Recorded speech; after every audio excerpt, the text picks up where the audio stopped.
In this video, we're going to take a deep dive into the Denver Broncos, who went from 1-5 with Sean Payton being the laughingstock of the league to suddenly on the cusp of making it into the playoffs. Is it because of Russell Wilson or the defense? Or is it something else? And is any of it sustainable? Let's find out. So let's go back to those first 6 games. How bad were the Denver Broncos really? Very bad, like really, really bad, particularly on defense. There's a metric that I like to use a lot called DVOA. It's put out by FTN. And what it tells you is a team's situational performance adjusting for opponents. So according to DVOA, the Denver Broncos through 5 weeks had the worst defense they had ever tracked. And after these performances, people were disgusted. The fellas on the defensive side of the ball, you are a national embarrassment. Can we say that he's having the worst coaching job that we've ever seen? Third time the team has scored 70 points, over 7. What's the question? What's the question? How do you feel about it being I just finished telling you. Historically embarrassing. Next question. So in week 6, the Broncos lost to the Chiefs, but not by much. And then after that is when they started winning games. Now, the natural question when a team loses a bunch of games and then wins a bunch of games is, well, are they playing easier opponents? And in the case of Denver, the answer is no. I mean, when you look at the quality of the 5 wins that they've achieved, they were against pretty good opponents. The Chiefs, the Bills, the Browns, the Vikings, the Packers, all teams who are either in the playoffs or in the hunt. It's been impressive. So what's behind this turnaround? It starts, of course, with the aforementioned horrible defense.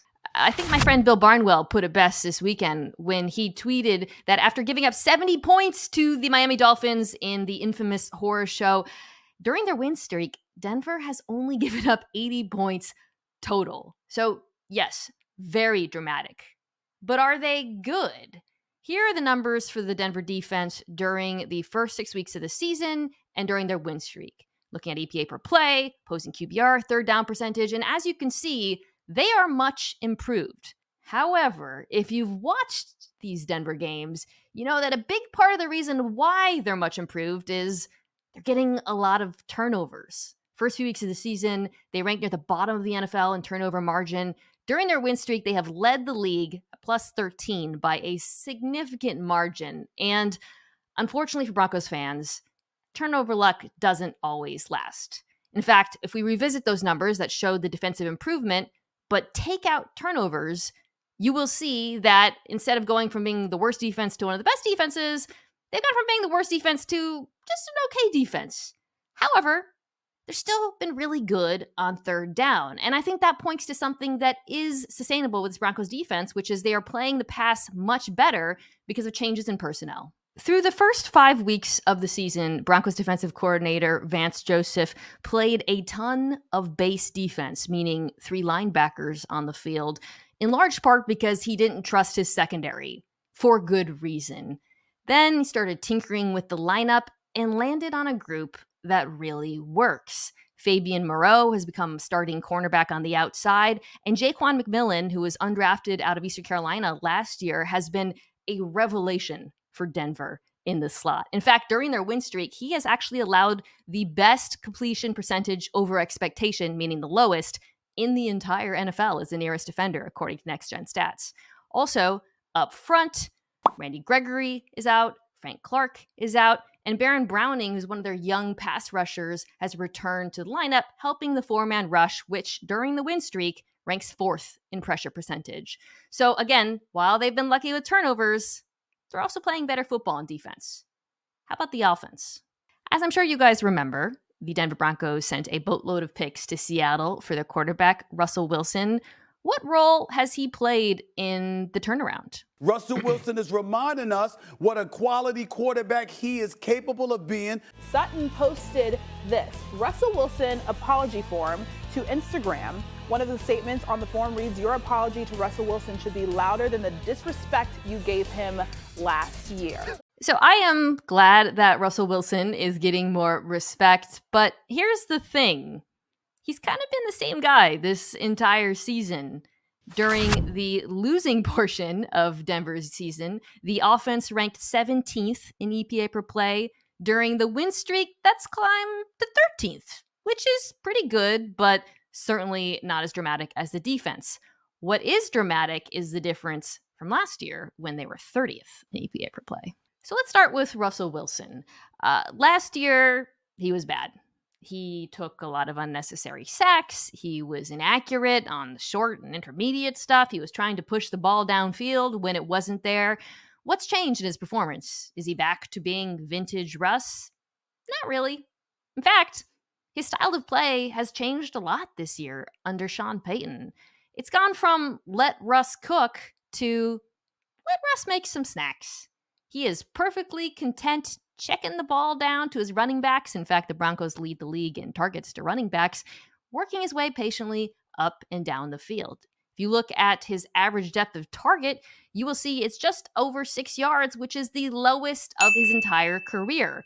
Or, to put it another way, using Russ speak, I think I have an alter ego. His name's Mr. Limited. Yeah, you gotta be limited. You gotta have a thought process of being limited. The benefit of that is he has the lowest off-target percentage of his career. Now, I want to say something about Russ. He still occasionally shows glimpses of the old quarterback we're used to, the guy who makes dazzling plays. And I think a lot of that is because his mobility is improved.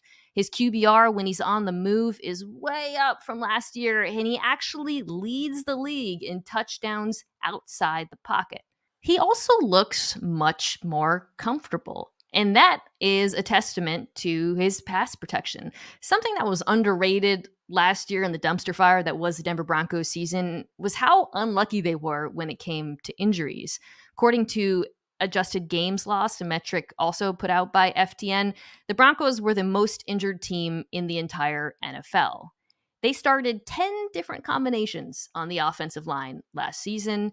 This year, their line, which ranks in the top 10 in both pass block win rate and run block win rate, has started the same 5 guys every single game. They're one of just 4 teams in the NFL to do so. So, in summary, why is the offense performing better than they did last year? It's a few things.